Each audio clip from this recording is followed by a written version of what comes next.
Una cosilla, clavarla, lo que se dice clavarla, no la he clavado. ¿Seguro que eres un bug de verdad?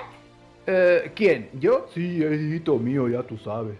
Si tienes otras caras aparte de la del bug, lo que eres es un fallo informático.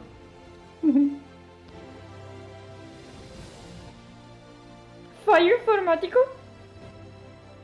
No, puedo ser un va, dame una oportunidad. Oh, eso no va a ser posible. ¿Sabes lo que sería requete guay? Reunir al consejo para decidir qué hacemos contigo.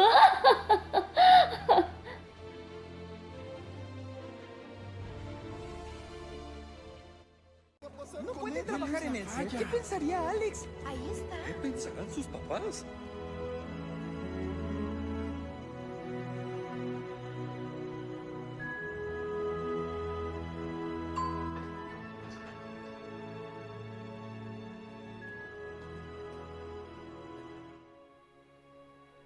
Yo solamente pretendía ser útil, ser uno más.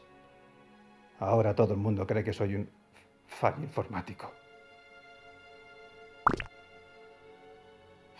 Y soy un fallo informático. Aunque sea un fallo informático, mi hijo, tus papás te quieren muchísimo. Yo te veía muy verde, chico. Vamos a casa que madure un poco. Y un día, al cabo del tiempo, hará que casi todo el mundo olvide que la liaste. Hasta entonces, mejor que te me encierre en tu cuarto, mi hijo. ¿Cómo? ¿Queréis que me esconda? Os avergonzáis de mí.